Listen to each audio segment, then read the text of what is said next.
All right. What is it? What is it that I've been doing that you hate? No. Let's go. I don't have anything for you. I'm ready. I've been psyching myself up all week for this episode. Hit me.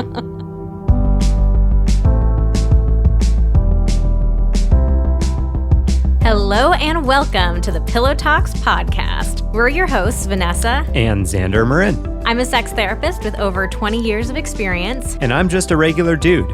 We share the ups and downs in our relationship while giving you step-by-step techniques for improving yours. Make sure you subscribe for your weekly double date full of totally doable sex tips, practical relationship advice, hilarious and honest stories of what really goes on behind closed bedroom doors, and so much more. It's the sex education you wish you'd had. Babe, we're switching it up today. Oh, yeah? Yeah, we're doing something different. What are we doing? We're sitting in our... I thought you had some surprise answer for me. Actually, there are two things that are different today. Okay. But you go first. Tell us what's the first one. I think I know what both of them are. Well, I know the first one is for sure because I was about to say it. Okay. Which is that we are not in bed. We're not.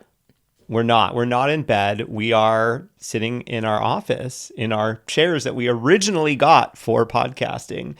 And then we didn't use very much because we discovered the bed. But we're not in bed today because my back is hurting a little bit. And sitting in bed in the position that we sit in isn't great on my back. So here we are in the chairs instead. And we got a bunch of cameras on us. And maybe you'll even be seeing this whole thing on YouTube. I'm not even sure.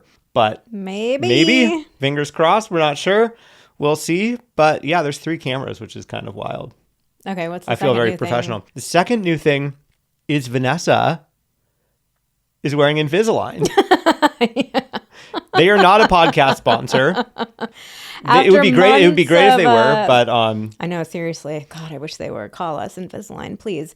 I know after months of us having to explain Xander's on a mouth journey for almost a year now of expanding his palate, doing Invisalign, getting tongue ties and lip ties and cheek ties severed. I still have a bunch of metal in my mouth. Oh, yeah. It'll be there for probably 4 more months. But, I just decided it seems so fun, so I might as well join him and get Invisalign. I did one of those, I thought I was so smart. I did one of those online treatment programs. Mail away? Yeah, mail away. I will not name names. They're not a podcast sponsor. Don't worry. We would never recommend them because it was terrible. And it mostly worked, but then my teeth on the bottom started moving back. And I was like, God, I can't have already gone through this whole process with this mail-in thing and not have straight teeth. So I decided to suck it up and just do Invisalign through our dentist. Yeah. And fuck, man. It's going to take so long, though. I have No, it's not. It's just a couple months. It feels really long to me. I have just a couple of teeth on the bottom that shifted that I wanted to get straight. And I was like, this has got to be a month tops. says Vanessa, the orthodontist. 3.5 months.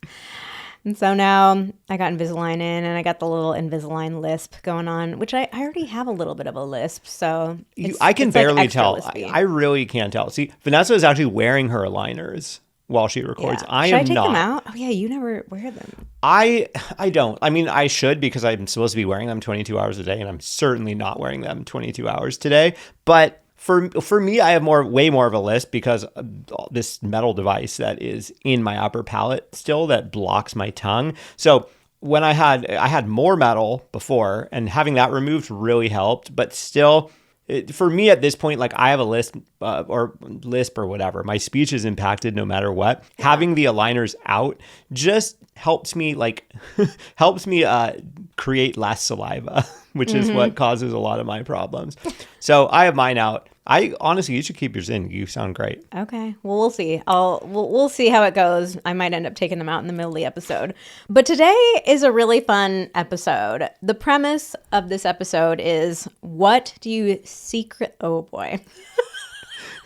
Let's just take them out. What do you secretly? That's a really hard word. Wait, take them out. We'll have a fun little ASMR. Oh, click, click. Really? I feel like that's kind of gross. Well, we can cut it. We can decide if it's... There they go. Oh, yeah. There's one. It's really that's the bottom. It's just the top one. No, that only the top one causes the lisp. I feel like you can't tell right now. Great. Okay. Okay. Are you really going to record with it on your leg? Where else am I supposed to put You it? can put it on this little table here. I mean, that's not any better than just my leg. Yeah, but no one on the camera is going to see that. Here, I'll put it behind my laptop. What do you secretly, Ooh, sharp, crisp. what do you secretly wish Yeah. your partner would stop doing? I wish bedroom? they'd stop hissing all the time. So we actually did this episode a really long time ago, and we got so many responses and so many requests for a part 2 that we decided, okay, let's revisit this theme of what do you secretly wish your partner would stop doing in the bedroom. And what was really interesting about that episode was it was definitely this fascinating sneak peek into like what people are not loving in the bedroom, but feeling a little bit embarrassed to talk about with their partner. It was kind of felt like a gossip session a little bit, like, look at all these things that people are doing. But I feel like that episode actually ended up being super helpful in terms of opening up conversations between partners. Like so many people wrote back and said, we listened to this episode together and we paused after each thing and just had a conversation. Like, does that bother you? Is that something you'd like me to stop doing? Is that something you'd like more of? So it ended up being a really great conversation opener in a way that wasn't shaming or embarrassing or anything like that. So I'm hoping that we can have the same effect with this episode. Yeah, it turns out when you have a third party identify things or ask questions about like, hey, what do you think about this? It makes the conversation with you two of like, oh, how does this show up in our relationship? It makes that conversation happen so much more easily and naturally and not feel like, oh, one person is blaming the other. And it's like, oh, well, we brought up this topic. So now that we're on the topic, you guys might as well tell each other what you think about it. So, it's kind of like a vote for going to couples therapy, having an objective third party that is bringing things up rather than it feeling like one person has to be accusing the other of something. So we put up the same question on Instagram. And if you're not following us already, definitely come on over to Vanessa and Xander with an X. We're over on Instagram. But we asked, what do you secretly wish your partner would stop doing in the bedroom? So we've got a ton of great responses for you. We're going to go through different categories of responses. But I do have to say something right up top here. All right. What is it? What is it that I've been doing that you hate? No, let's go. I don't have anything for you. I'm ready. I've been psyching myself up all week for this episode. Hit me. I don't have anything for you. But what I will say is I disagree with a lot of these things. I think that these are actually unreasonable requests. So there's kind of like a little twist on the episode. We did an episode a while back called like, am I being reasonable or ridiculous? And some of these I think are not reasonable. Okay. Episode / topic mashup here. Yeah. And we'll be honest. We'll tell you, like, we'll read the thing, but we'll tell you if we think like that's actually not a great thing to request of your partner. All right. We're playing both sides of this one. I like it. But first, we got to do this week's review of the week because reviews are so important to helping our podcast grow. We want to encourage you to leave a review for us. And as a way of saying thank you for that, we pick a random review every single week. And if you hear it read, then you've won a masterclass. So please leave us a review. Go to the Pillow Talks podcast page on Apple Podcasts, scroll all the way to the bottom, and you'll see the review section. Smash that 5 stars, and then just leave us a short review. And without further ado, this week's review of the week is Helpful Conversation Starters. This has been a great tool we've used for the past year to help our relationship grow and mature after 17 years of marriage. It's a helpful podcast to listen to together or separately and then come back to discuss together. Hey, this is the perfect review for this episode. Basically what we were just saying. Because this person's husband travels often, and it brings up a lot of topics we've never discussed before. We've learned a lot together since there's a lot of topics we wouldn't bring up on our own. Yay! Thank you for the honest chats and relatable content. Wow, that was really, that couldn't have been better picked. Yeah, perfect. Thank you so much for that great review. So if that was your review, DM us on Instagram or email us at info@vmtherapy.com. Say you won the review of the week giveaway, and we'll get you hooked up. If you are on a quest to get healthier this year, you may have heard about omega-3 oils and how important they are for our health. which is why we're so excited to tell you about our newest podcast sponsor, Nature Sage. Nature Sage makes plant-based omega-3 supplements that you will love without the fishy taste. So I know I've talked to a lot of people who just cannot take any omega-3 supplements because the fishy taste is just gross, overwhelming. You get like fish burps. It's really just icky all around. And a lot of people who are vegan or vegetarian and don't want to have a fish-based product. I know when I was vegan and vegetarian, this was actually a huge issue for me. I wanted to take omega-3, but I couldn't find a supplement for it that didn't come from fish. So Nature Sage would have been perfect for me at that point in my life. Unlike other supplement brands, their Clary Sage omega-3 supplements contain plant-based ingredients. So not only can they help make you feel better, but they also don't have that gross fishy taste. Their formula is backed by 2 decades of scientific research. After screening 2,000 different plants, a group of leading scientists struck gold with the omega-3 oil, and that is what is used in Nature Sage today. This is such a cool company. They're just so focused on being eco-friendly. They use non-GMO ingredients. Like I said before, they're all plant-based, approved by the Vegan Society. It's just a really great option to check out if you want to get more omega-3s in your diet. It's time to unlock a healthier you. Head to Nature Sage Omega 3, it's the number 3, .com/pillow and use code PILLOW for 40% off your order. Once again, that's Nature Sage Omega 3, the number, .com/pillow for 40% off, and make sure you use our promo code PILLOW so they know that we sent you. Okay, so let's jump into the responses. Our first category is communication. So we're going to start with a couple of things that we got from partners of men.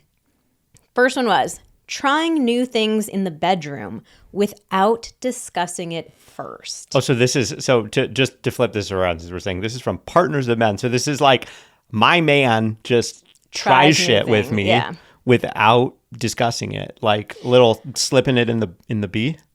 That might be one. And that is not something that we That's a move recommend. That you can't do. No. You got to talk about it. You got to get consent. Yeah, I mean, I think this is a great question for partners to ask each other. Like, do you like being surprised in the bedroom, or do you like knowing what's coming? Do you like me asking for your permission for certain things, or asking if you're interested in certain things? Because there are some people who like that element of surprise, and it feels super sexy of like, ooh, where'd that new move come from?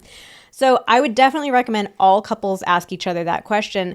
And I also think it's really important to be thoughtful of how far outside of your usual repertoire is this particular thing. So for example, like if you were to throw me into a new position that we've never done before, like that would be fine. I think for most people that would be fine. Like, oh, okay, sexy that they took the initiative. Like that's kind of fun. I didn't realize. But if it's something like, any sort of anal play where especially if you've never done that before, like that's not something to sneak on your partner, to like try on them out of nowhere. I know a minute ago I said you got to get consent.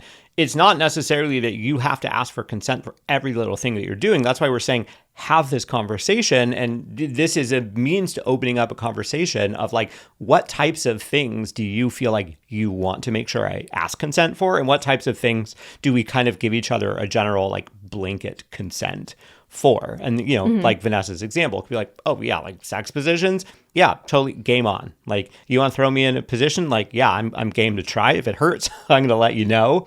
And we're going to change it up. But, and yeah, like you said, some people might really like surprises. Some people will be like, yeah, no, I'm really up for whatever. I feel comfortable saying no if I'm not into something. I like the idea of you surprising me with things. And other people will very understandably say, hey, I don't want to be surprised with like a finger in the butt, or, unless I've told you that's okay. So valuable to have that conversation. Okay, next one. Talking in a baby voice. Like ever? Like in bed? That's a good ever. distinction. And that's another good conversation to Because have. we Like, just had this conversation, was it like an episode or two ago? yeah, about somebody saying that baby talk outside of the bedroom really turned them off because they would think about it inside of the bedroom and kind of remember that. Yeah, So it was like an egg. I feel like baby talk, people tend to have pretty strong feelings about it. Like you either like it or you really don't like it. So asking your partner, yeah, do you like baby talk, period? And do you like baby talk in the bedroom? Baby talk in the bedroom, I think that's a real narrow window of people that are going to be into that. Yeah, I mean, I think you're kind of getting into sort of like kink territory there. No shame. Yeah, about there's some that. people If for that sure is get something that super you're turned super on. into, hell yeah, more power to you. But yeah, understanding that's something where you're probably going to also want someone that is also similarly into that with you. Yeah, I think for most people, the bedroom is not a time where we want to be thinking about babies. I mean, unless you're trying to make a baby, does that make a difference? being baby-like.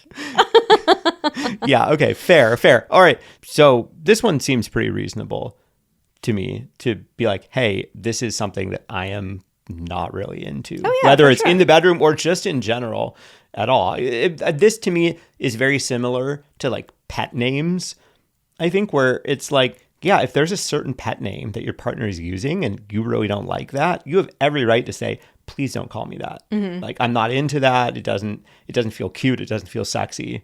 Then on the other hand, we get DMs from people who are like, my partner's never come up with a pet name for me and it makes me so sad. Like, how do I make them do that? It's so cute.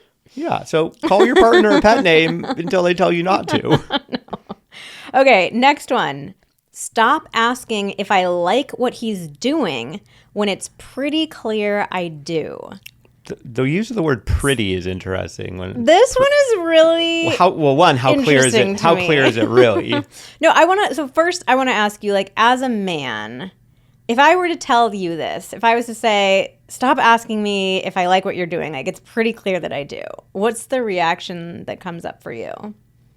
I mean, if you were to be like, stop asking me that, I'd be like, well, are you sure you really like this? 'Cause it doesn't really seem like you're into it. I mean, I think that I am saying that, I'm asking you that because it's hot. It's hot to be talking about what you're doing. I mean, I think that this is more about dirty talk than it is about like actual communication. I think most people are like, yeah, you like that. You like that. Like, it's more about the in the moment. Yeah, But it's hot. It's hot. It's like a light, dirty talk. It's also a validation thing. Like it's fun to be told, yeah, that feels good. And it's sexy. Like, it's sexy if I'm like, yeah, you like that, and you say, yeah. I mean, what gets me about this one is they're saying, like, it's pretty clear I do. So I wonder, is it actually that clear to him? Because a lot of times I think that, especially if we're talking male-female relationships, I think a lot of women think, like, it's so clear, it's so obvious. But a lot of men are like, it's not to me. Like, I want to know. So these are two different scenarios. So one, there's a scenario where it's like, it's just dirty talk and maybe she's getting this impression of like, you don't actually care. You're just, dirty talking. In which case I'm like, well, but that's fine. Like, let there be a little bit of dirty talk. But I think there is also a separate scenario of a partner who's like, no, I genuinely am not sure. And I'm like wanting a little communication here. And in that case, I don't think that you should ask your partner to stop asking you for feedback. Stop asking me questions. I mean, You could say like, hey, let's talk about feedback after we have sex rather than in the moment if you don't like talking about it in the moment. But still, I think it's valid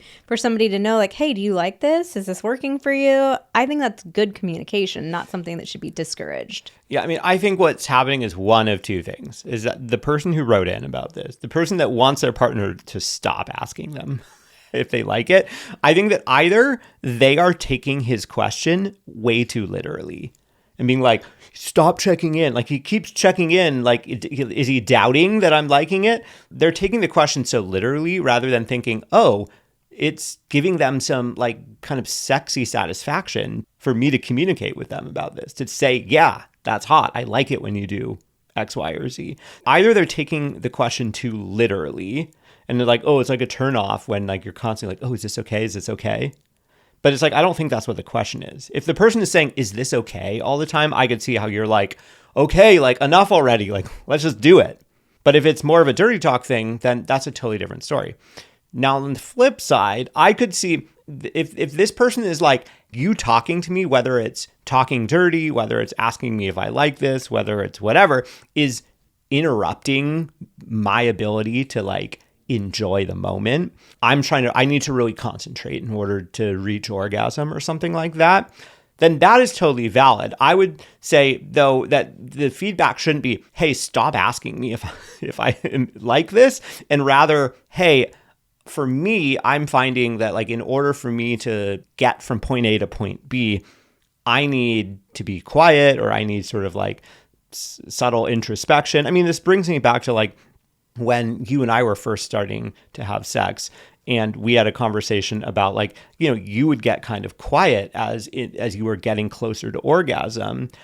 And I wasn't, and I kept like changing up the technique because I was like, oh, she was seeming to really enjoy this. And now I'm getting less of that feedback. So like, then I'd be like changing up the technique or changing positions or whatever. And then Vanessa would get all upset because she's like trying to get there, and I'm then switching things up. So finally we talked about it, and Vanessa explained to me, hey, once I'm getting really close, it's actually harder for me to communicate because that brings me out of where I am. So if that's something that's coming up, I think this is totally valid.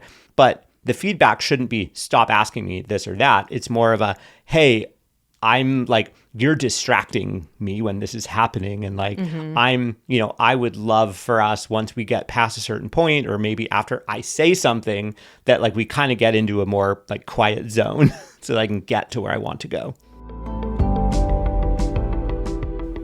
If you know anything about us, you know that we are obsessed with our dogs. Obsessed. Our life maybe kind of revolves too around obsessed. them. I mean, we just recorded a podcast episode where I had each dog in my lap at different times. I let myself be horribly uncomfortable. I'm covered in white and black fur, which looks great on my clothing, but we are obsessed with them. And that's why we are so excited to tell you about today's podcast sponsor, because Chewy makes it so easy for us to pamper our pooches. Chewy has over 100,000 products from all the brands we love at prices that we love. Food, treats, beds, you name it, they have everything, and the shipping is so freaking fast, like 1 to 2 days. And it's not just for dogs, they also have cats, birds, fish, reptiles, all the pets. They even offer pet prescriptions. We actually just got one of our dog's medications through Chewy because our vet told us to. She's like, you can buy it here, but it's way more expensive. Like, just go to Chewy. And I was like, oh my God, what a perfect recommendation, because they're literally our podcast sponsor. So they have prescriptions at way cheaper than what you get at the vet's office, pet insurance, telehealth vet visits. They're even rolling out vet clinics across the country. They have this incredible auto ship feature, so you make sure you never run out of all the essentials that you use. And they have top tier 24/7 customer service. You can get expert advice over chat or the phone day or night, and a ridiculous satisfaction guarantee. If your pet or you don't love something, you can return it within a year. Wow. No questions asked. Chewy has literally everything you need to keep your pet happy and healthy. And right now, you can save $20 on your first order and get free shipping by going to chewy.com/pillows. That's chewy.com/pillows to save $20 on your first order with free shipping. chewy.com/pillows. Minimum purchase required. New customers only. Terms and conditions apply. See site for complete details. Okay, we went way too deep on that one. We have so many other ones to get through. So let's go to the next section. Now, from partners of women, we got not asking for what she likes during sex. So those are kind of two interesting ones back to back. I think that there are just a lot of partners who they just want some feedback. They want more communication. And I think that's really important. We all have been socialized to believe that we're not supposed to need to communicate during sex. Like, we're supposed to just magically have incredible sex. But talking is a really big part of it. Like, having that communication with each other, like, we need that. It's really unreasonable to think that you can just magically have great sex. Yeah, I mean, I think at the end of the day, to most people, it's super hot when you're having sex and your partner says, hey, do this. You're like, oh, hell yeah, I want to do that. Mm-hmm. So I think it's totally unreasonable to be like, no, I don't ever want to have to ask for anything during sex. It's not about having to ask for it. It's like getting to. It's like giving your partner the experience of like getting to do something that you want. That's exciting. Okay, this one confused me at first. Saying feel better immediately after sex. So I think what they mean here is they finish sex and the woman says to her partner, like, oh, do you feel better now? Like, oh, this is awful. It took me, when we first got this one, I feel like we chatted about it for a minute because we were not understanding. And then once I kind of like started to put it together, I was like, oh, this feels really, honestly, like demeaning. And yeah, and kind of like invalidating to a guy because already like men have the stereotype of like, we want it wherever, whenever. And like, you know, sex is just this like physical itch that needs to be scratched. When in reality, the very vast majority, 99+% of men who are in long-term relationships want to have sex to get emotional connection. And so then if your partner is like, oh, you feel better? Oh, do you get what you needed? well, I mean, could that actually be like, yeah, I did get my emotional connection? Well, but I guess I would feel unseen. Like I would feel unseen because what you're implying with the feel better is the like, feel better does feel more like it's like, oh yeah, did you get your itch scratched? It was Not like, oh, like, hey, are you feeling close to me now? yeah, it was like, oh, you needed me to give Yeah. you this thing. Not like, oh, I wanted to be here with you too. And like you should both feel better. You should both feel more emotionally connected. So it's like implying like, yeah, that did nothing for me, but hopefully you feel better. This next one was super interesting. Taking it personally when I ask for a quickie. Ooh. So there's a couple of things here. I'm going to assume that this is a male-female relationship because this is really the only time we see these kind of dynamics coming up. In most quickies, like a lot of women will say, I won't orgasm in a quickie. Like it's all about him. I don't know how to get there that fast.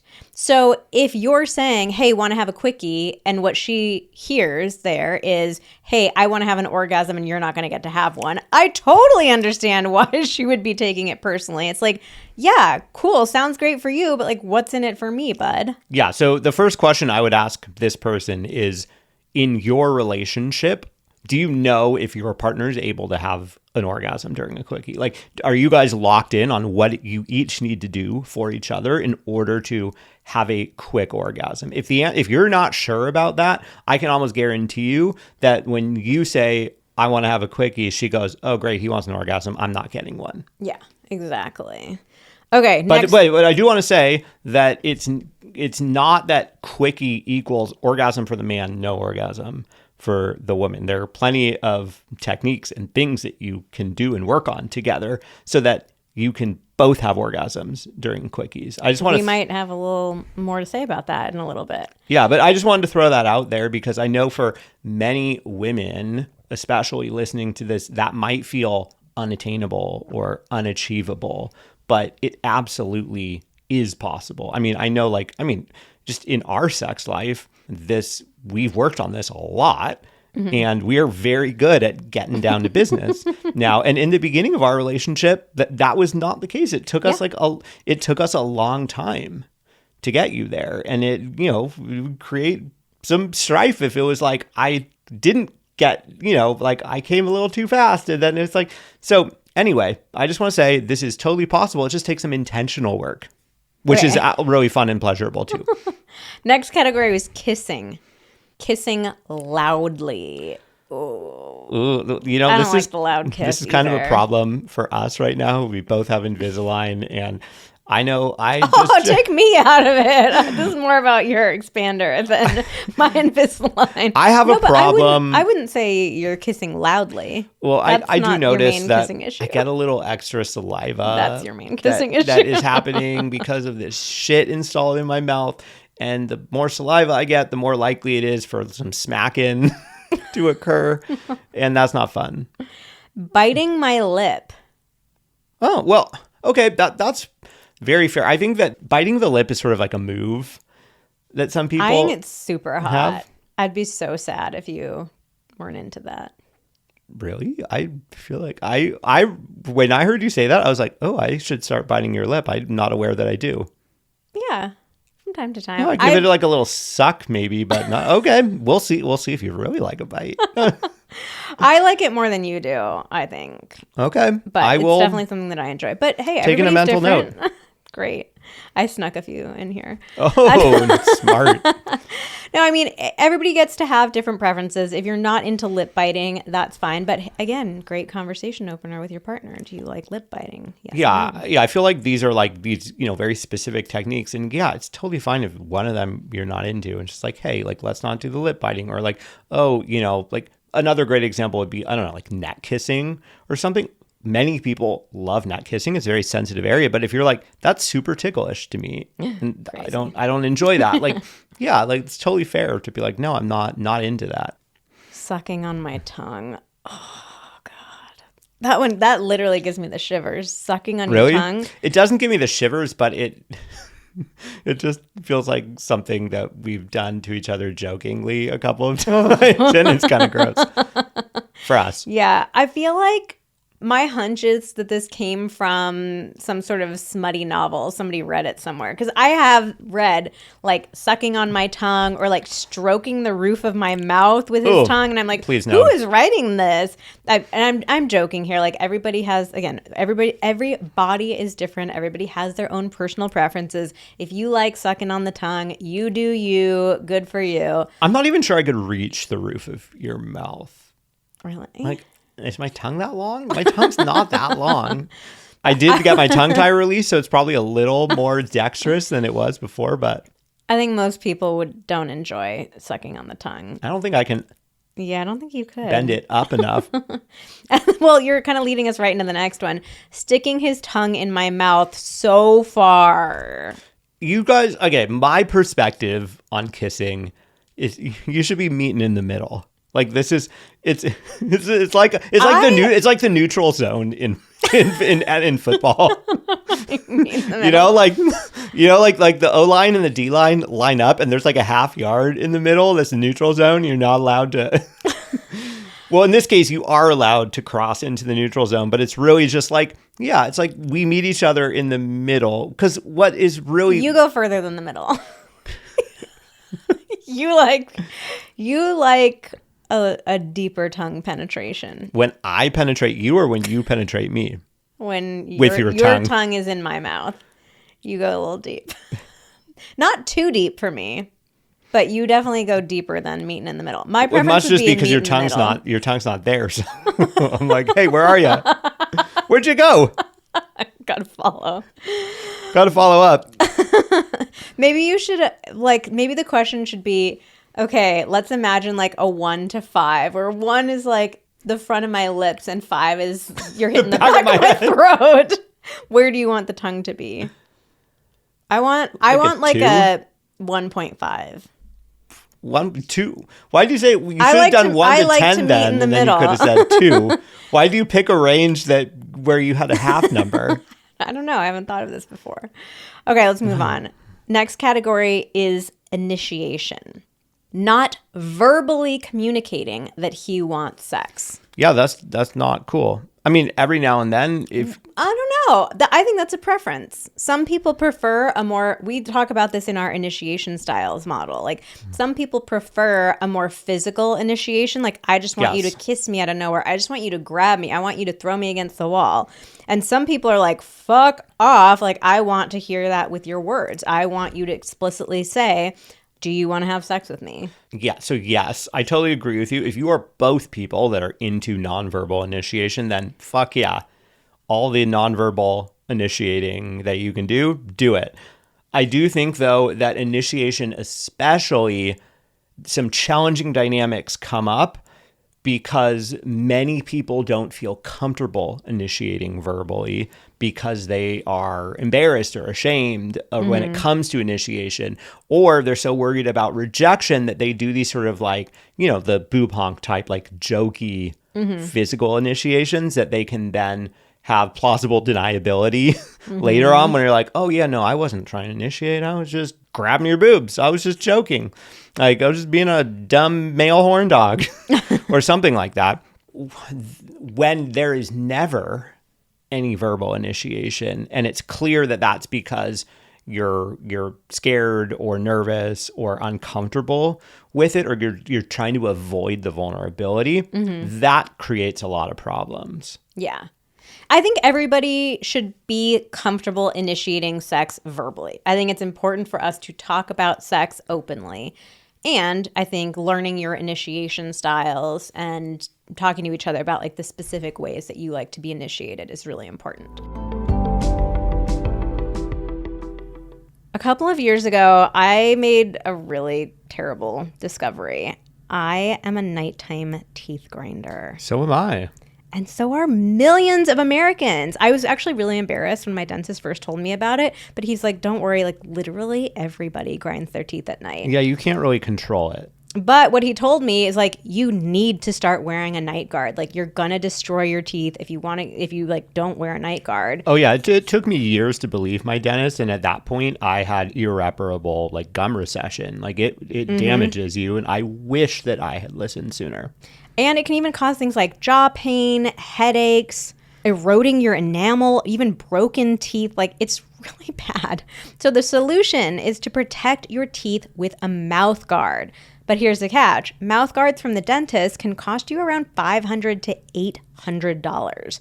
The good news is that there is Remy. Remy makes dental grade, professional quality mouth guards without the painful price tag. They're up to 80% cheaper than what you would pay at the dentist, and they don't require you to visit a dental office. Because let's get real, a lot of people have dental anxiety, Xander included. So anytime Thanks to all that dental trauma from grinding my teeth for too long. Anytime that you can avoid a trip to the dentist is a good one. So the process with Remy is super simple. They send you an at-home impression kit to create molds of your teeth. You send those back to Remy, and their dental team will make your custom fit guards and send them right back to you. Their guards are so comfortable to wear that most people forget they are even wearing them. We are both on a little tooth straightening journey right now, but as soon as we are done with it, we are going to be using Remy to get our custom night guards. But we already have the kit in the mail. It was super easy. Like the kit looks very easy to use, very intuitive. It's kind of fun to like your little teeth molds, shoot them off in the mail, get something back to you. Yeah, we can't wait. And they have an incredible 45-night satisfaction guarantee. So you can try it risk-free, see if you're sleeping better, decide if it's the perfect fit. If not, Remy has got you covered. Remy's for anyone dealing with nighttime grinding, clenching, or jaw pain who wants an affordable solution to protect their smile and say goodnight to jaw pain and headaches. Head to shopremy.com/pillow and use code PILLOW to save up to 50%. That's 50% off at shopremy, REMI.com/pillow with code PILLOW. Give your teeth a break without breaking the bank with Remy. Thank you, Remy, for sponsoring this episode. Okay, humping me when I'm trying to fall asleep. Or relax. Okay, so humping in general, I will say we have polled our audience about their preferred kinds of initiation. And Vanessa just loves humping, it turns out. I don't. Pretty much every single woman said, I don't like humping. Like, it's not sexy. It's not like a turn on. I don't like it. And this goes back to exactly what you were saying a minute ago, that like a lot of men especially will initiate in these kind of jokey ways for the plausible deniability. I think a lot of men think it's funny to like, oh, let me just come up behind you and hump you. But look, there's exceptions to everything. But I think the vast majority of women absolutely hate this and will not respond to this kind of initiation in a positive way. I mean, I think that it's generally a really juvenile thing. I mean, it reminds me of like dry humping as like teenagers. Dry humping is hot. I don't know what you're talking about, but like the like humping, it just reminds me of like a dog. It's like that when you see a dog that's just like humping, it just doesn't feel good. It's gross and it feels really impersonal too. Yeah. It's the kind of initiation that feels like, oh, you're just initiating because you want something, not you're initiating because you want to connect with me and have this shared experience of like real intimacy with me. Or like you're like just trying to be gross. Yeah. So I would say don't hump. Just don't hump your partner. Unless your partner is asking you. Unless your partner specifically says, I think it's so hot and so sexy and fun when you hump me. Yeah, like don't hump them. Like from earlier, the person that was like, oh, my partner doesn't ask for what she likes during sex. So this person should just, in the middle of sex, be like, oh, please hump me. Please hump me. No. Okay. Initiating in the exact same way every single time. Well, if it's using your words, that's a step in the right direction, but the same thing every single time, that loses the excitement. I don't know. I mean, I think it's hard to come up with like totally unique initiations. I do think we should try to like mix it up a little bit. Maybe have like 3 to 5 different ways of initiating in your repertoire. But I think for most people, like, it's just going to be kind of a simple like, hey, do you want to be intimate with me? Yeah, I don't think it needs to be super elaborate. What I'm wondering of this person is like initiating the exact same way every time. Like, is it a weird, over the top, or elaborate or is it a humping? That it's like where it's like every time? The same thing every time, and you're like, okay, I know exactly what's coming. No, I bet it's more that the person's just doing kind of like a boring initiation. In which case, like, yeah, try to do something that feels like a little bit more exciting. Or give some feedback. Hey, it would feel super exciting if you did something more in this direction. Yeah. Like, I think what's unhelpful is if you go to your partner and go, I don't want you to always do this. Yeah. Or like, I want you to do something more interesting. Like, that's super open-ended. Yeah. Versus being like, hey, you know, like, in general, we've been initiating in the same way all the time, and it would actually be super exciting if maybe sometimes you did something more like this. Like, throw them a bone of like saying what it is that you like. That's going to increase the likelihood that they're going to do it, and that they're going to be excited about it. And it's just going to, that's going to be way better than just being like, don't do this. Yeah. Okay, and then we have not being clear that she's trying to have sex. This is something that we hear from men often, that like their female partner, she says she's initiating, but he's like, this is really not clear to me at all. And this goes back to what we were talking about earlier too, that I think a lot of men just like more directness, like more obviousness. Yeah. So, hey, want to fuck? Yeah. I rather than like trying to like give you the look, or you know, like, oh, I just am like keep walking by him and hoping he'll want to grab me or something. It's like we have to be a little bit more direct. Yeah, I would venture a guess that if we were to poll men on how many men would love it if their partner just said, "Hey, want to fuck?" I bet it would be 80. I bet 80% of men would be like, "Hell yeah, that would be hot." Interesting. Okay, let's move into our foreplay category. Here were some responses from women. Always wanting to be dirty or cussing. I would like it to be more romantic. So this is another great conversation to have with your partner of like, what sort of vibe, what sort of energy do you like to have between the two of us when we're having sex? Because for some people, like, they like to be dirty. They like to have some dirty talk and, you know, be a little raunchy about it. And other people might say like, yeah, that's not really on the menu for me. But also, or it's not on the menu for me tonight. Yeah, like it could be different things. So this is another super interesting thing about sex that has always just caught my attention. Like when we initiate sex, we're never talking about what kind of sex we actually want to have, which is so weird. Like there's a comparison that you could make here. It'd be like inviting your friend, like, hey, do you want to go on a trip with me? And they're like, well, okay, but like what kind of trip? Are we doing like a road trip for a weekend, or are you talking a 2-week international cruise? Like it's a no, really I'm not going to tell you. Right? I just need you to tell me yes or no. You're coming on the trip. No, I haven't planned it, and no, I'm not going to tell you anything about it. Yeah. If we were really true friends, you'd just say yes or no. So I think that should be sometimes part of the initiation of like, well, what did you have in mind? You know, what's on the menu for tonight? What kind of vibe are we going for? Yeah, or like, what would you be open to? Something like that. I do think that with sort of like because I think what you might be thinking if you're hearing this, because this probably describes a lot of people listening, where it's like one partner, if it were up to them, they would be much dirtier or much more, I don't know, raunchy or whatever. And the other partner, it's like, if it were up to me, like it would just be more slow and romantic or mellow or whatever.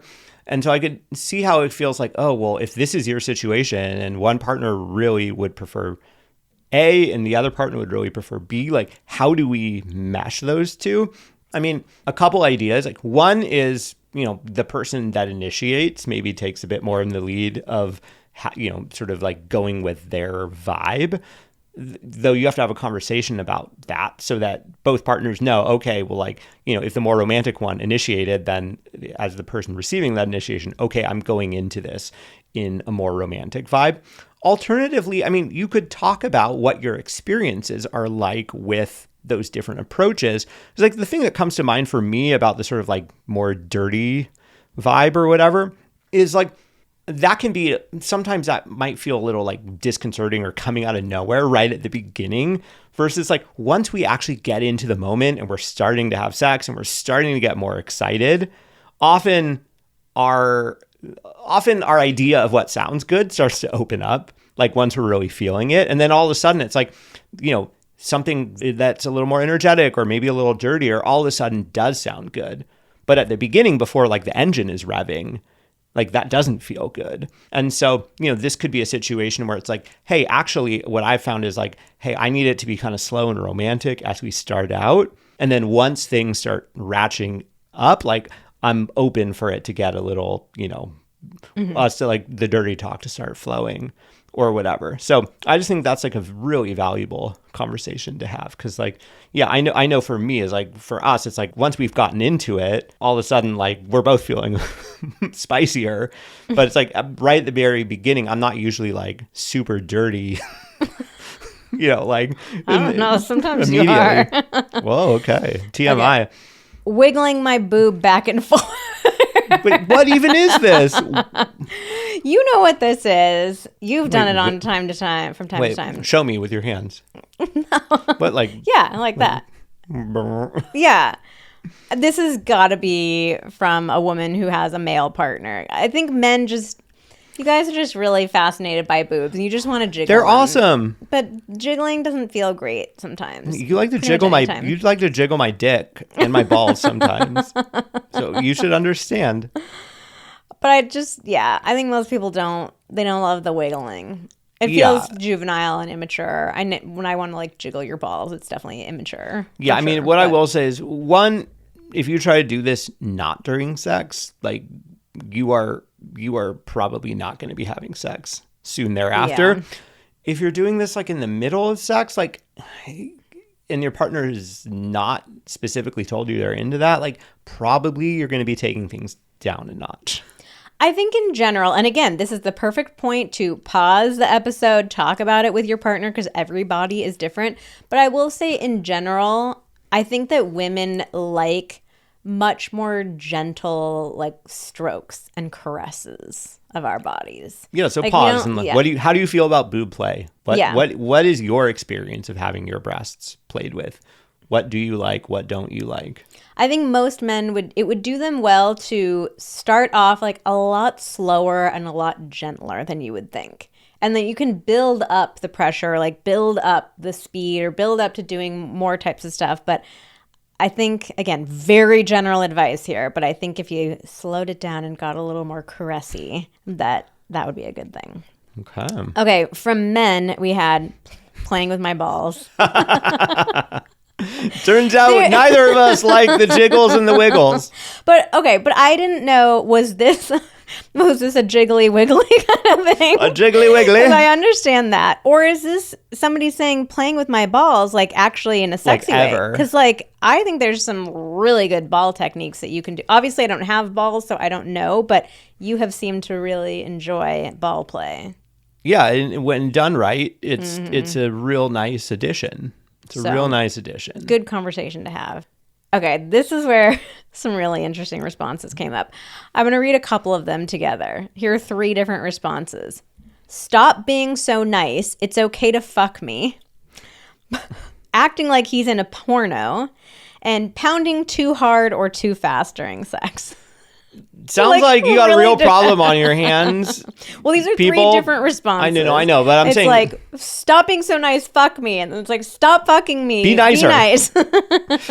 I mean, what I'm saying is it sounds like you got a real problem on your hands unless you say these things to your partner. Like, it's not fair to just assume that they know. I mean, this is a great example. One person is saying, hey, I want you to fuck me, like, or like, I want it to be kind of more porn-like. Another person saying, stop acting like that's what we're doing. So, if 2 different people have those perspectives, then how is, one guy supposed to know what to do? Like, it's not fair to assume, oh, there's a right answer to this and he should just know it. Like, you got to talk about it. Well, for the first one, stop being so nice. It's okay to fuck me. I mean, I think you should ask for that. Like, literally say that. Yeah. Okay. And maybe not the first part, stop being so nice. I'd be like, yo, you going to fuck me or what?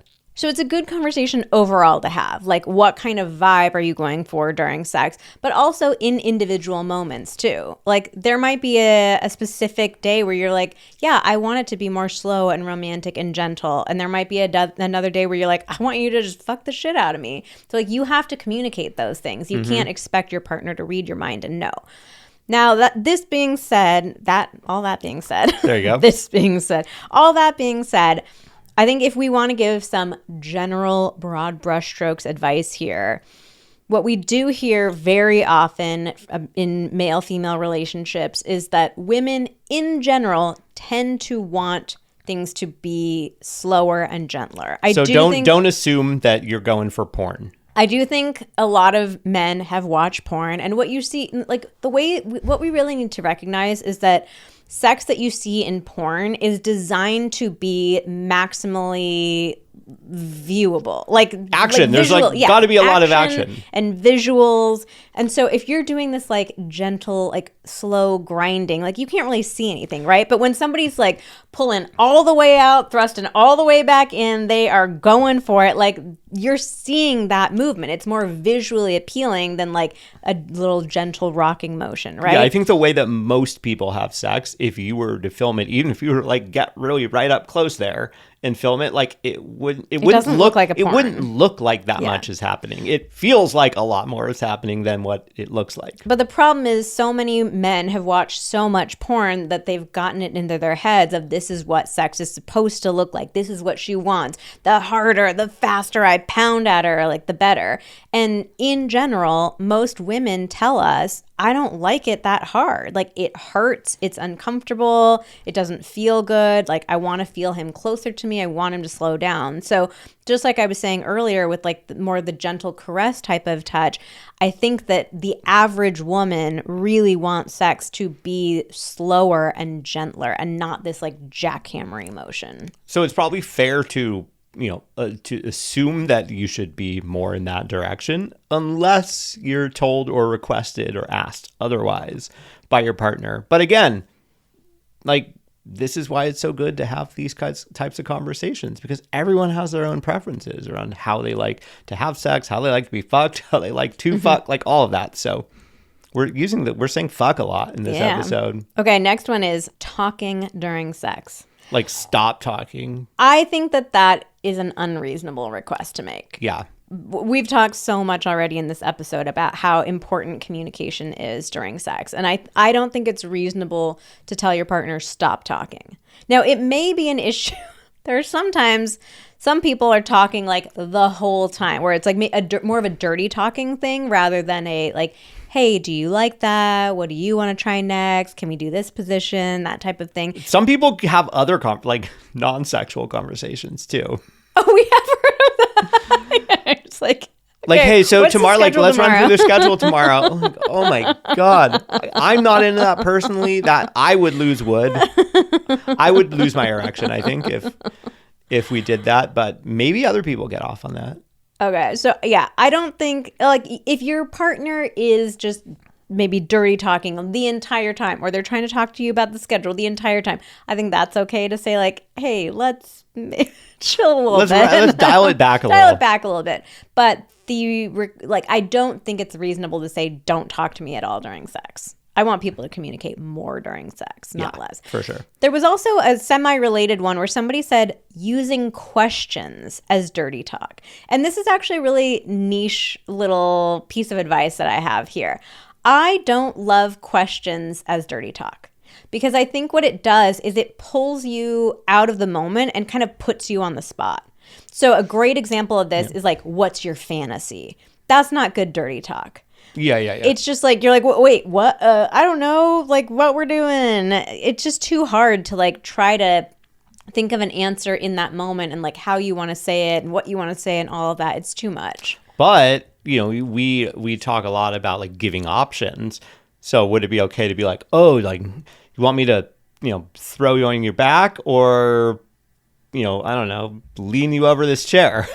Yeah, that's great. I think an option question is great, but just like asking these open-ended questions, or like, what do you want? Oh God, do not ask what do you want during sex. Like for most people, that's just it's too big of a question and it feels kind of lazy. Okay, the next one was waiting for me to make all of the decisions about positions. This was a man talking about a woman. Okay. Yeah, I mean, this is like initiation, where, you know, our perspective is both partners need to initiate sex. It doesn't have to be 50-50, but it's important to feel wanted. And so it's important for both partners to initiate sex. And I think it's the same with positions. Like it's not fair to be like, oh, positions, all his job, or positions, all her job. When she's ready to change, she'll tell me. Like, sex is something that you both have to participate in. Mm-hmm. And if you're ready to try a new position, or if you want to, you know, you want to change, or you want to tell your partner, hey, let's do something else. Like, yeah, you both have to do that. It kind of feeds into the next one, which is being inactive. And I will say, this is feedback that we hear a lot from men about female partners that are like, she just lies there. She's not really participating. She's letting me do sex to her, but she's not having sex with me. Mm-hmm. And I think a lot of us women have it in our heads that men, like you said earlier, want sex wherever, whenever. They'll take whatever they can get. When the reality is, men don't want pity sex. They don't want you to just throw them a bone. Men want you to have sex with them. And to be there with them. Yeah, to be there in the moment. Like emotionally, not just physically be there. Yeah, and creating this shared experience of like, we are doing this together. It's not me doing all the work and you're just like, okay, do whatever you want.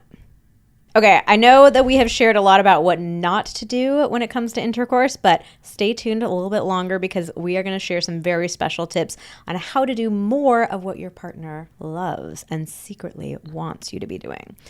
Okay, this next category. This is our anal category, and there are a few things here that we got to talk about because these things are not good. Okay. Swiping from the back to the front to find the clit. You cannot do this. This is not okay for anybody to do. And this is cruising for a UTI bruising. It sure is. You can go from front to back, but on a woman's body, you cannot go from back to front. And when you say front to back, you can do that one time, not as long as you start in the front, you can go to the back. Once and then you keep hit the doing back, that. You cannot go back to the front. You do not pass go. You do not pass $200 unless you pass the sink and soap it, yes. Soap and water. Because bacteria from the anus and the rectum, if you introduce that into the vagina or the vulva, it can upset the pH balance. It can lead to irritation and infection. It can lead to UTIs. So you want to be really careful. Never go from the back to the front. But also, this cracks me up because it just gives me such a mental picture of some dude just like full credit card swipe. It's like, I don't know where the clit is. I'm going to start in the back. Clit? Where's that clit? We're going in. Back to front. In the back and go all the way to the front. Started from the back, now we here. Okay, and then this next one. God. Do you need me to read it? pulling my butt cheeks apart when he grabs my butt during sex.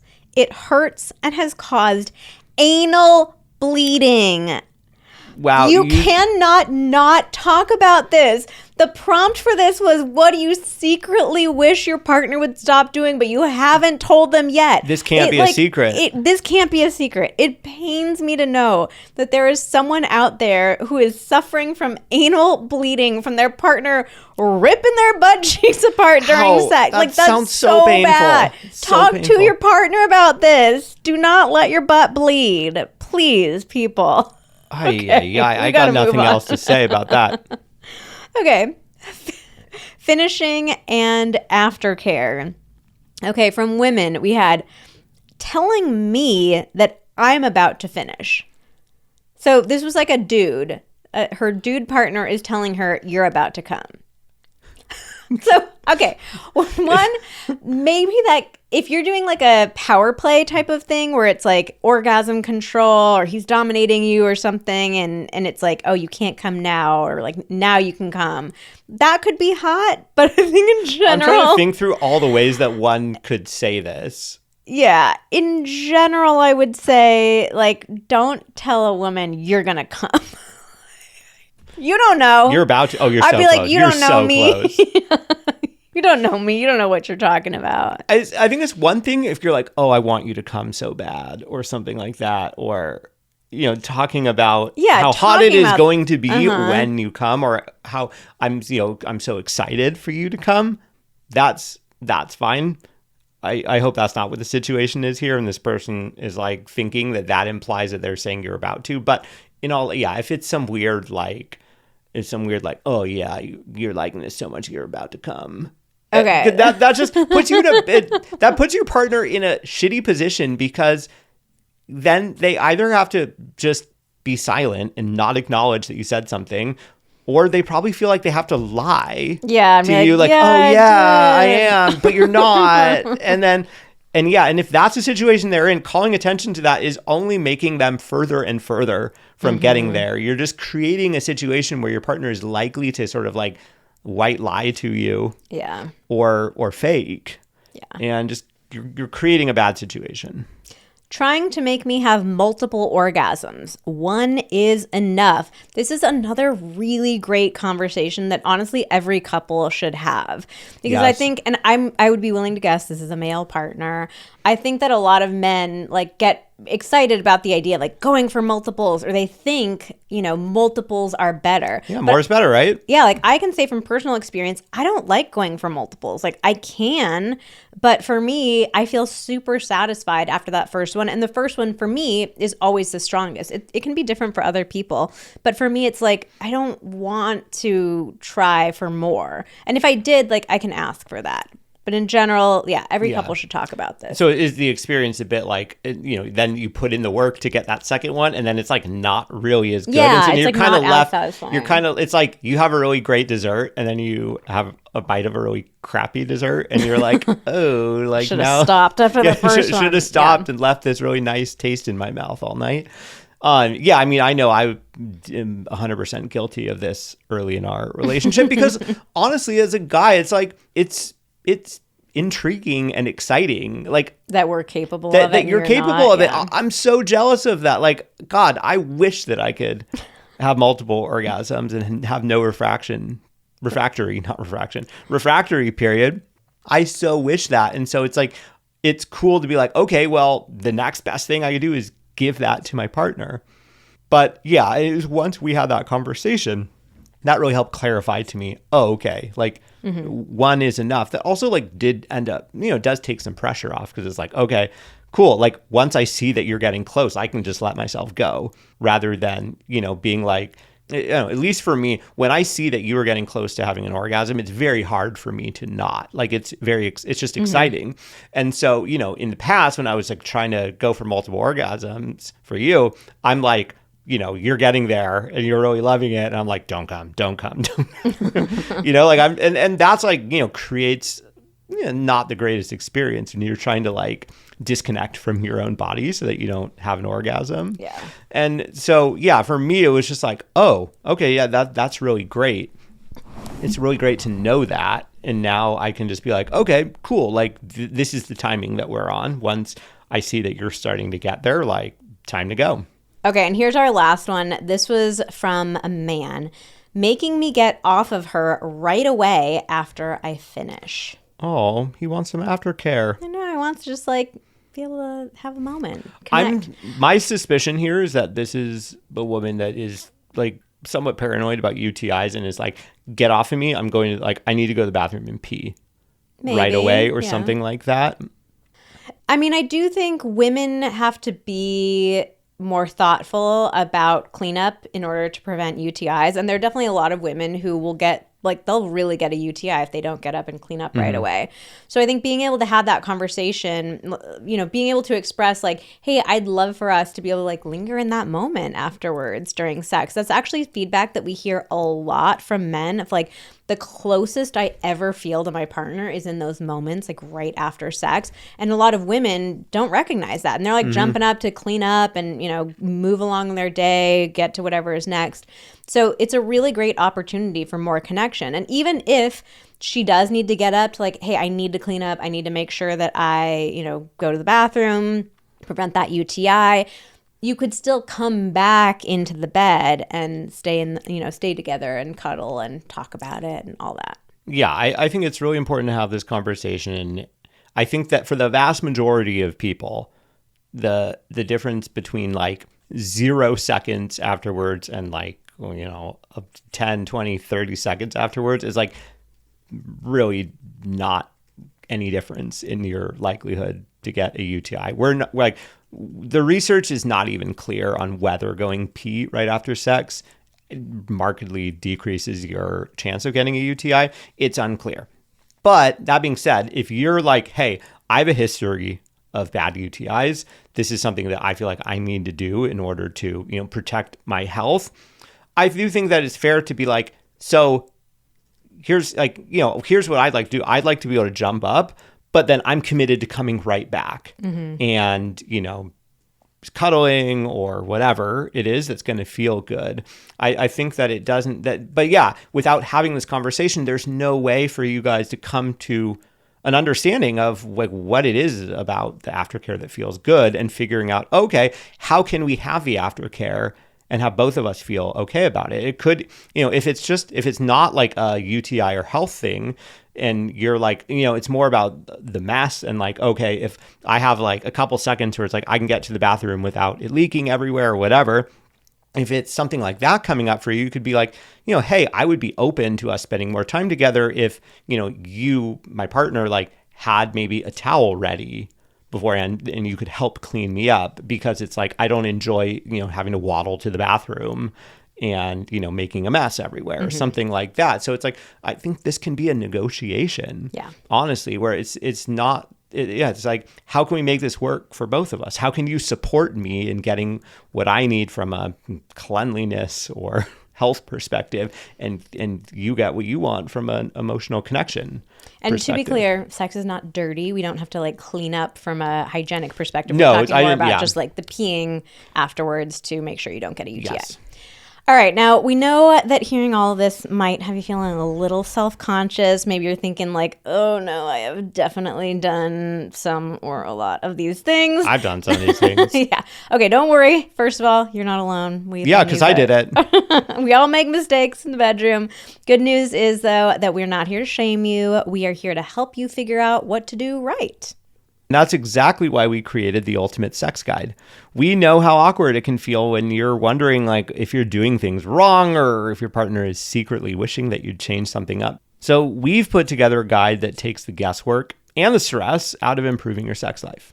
Now, this is not just another collection of random tips. The Ultimate Sex Guide is a 200-page step-by-step playbook filled with 42 beautifully illustrated positions, expert advice, and troubleshooting tips to make every moment together feel amazing. Yeah, we break it all down for you, like exactly how to move, how to adjust for your own unique bodies, how to even combine positions based on the mood or the vibe that you're going for. So whether it's a playful quickie or a night of full-blown romance, we've got you covered. And because we know how much you love listening here, we have also included, these are brand new, we literally just recorded them a few weeks ago, audio guides where we walk you through all of our essential do's and don'ts, our 3 golden rules for sex, our aftercare strategies to keep the connection strong. So no crazy acrobatics, no judgment, just clear, actionable guidance to make sex fun and fulfilling again. And there's more. If you grab the Ultimate Sex Guide before February 16th, you're also going to get our 30 Days of Connection bonus guide for free. That is packed with intimacy-boosting questions and challenges to help you feel closer in every way, both inside and outside the bedroom. So why settle for good enough? This is your chance to reignite your connection, close the orgasm gap, and feel like you are both truly satisfied in the bedroom. Head on over to vmtherapy.com/ultimate-sex to grab your copy now for just $99. This is the Valentine's Day gift that actually delivers. With instant delivery and a money-back guarantee, there is no risk, just way more reward. So what are you waiting for? This could be the Valentine's Day that changes everything. Yeah, don't miss out. Go to vmtherapy.com/ultimate-sex now and make this Valentine's Day unforgettable for both of you. All right, well, that is all for today's episode of Pillow Talk. Thank you so much for listening. Join us again next week when we do a deep dive into one of our favorite positions.